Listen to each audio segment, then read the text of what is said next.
መንገዳችን ከመንገድ ርቋል ሐሳባችን ከሐሳብ ተለያይቷል ክርስትና ሕይወታችን ጣዕማቷል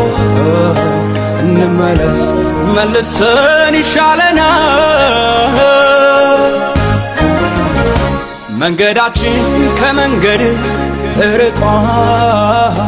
ሐሳባችን ከሐሳብ ተለያይቷል ክርስትና ሕይወታችን ጣዕማቷል እንመለስ መልሰን ይሻለናል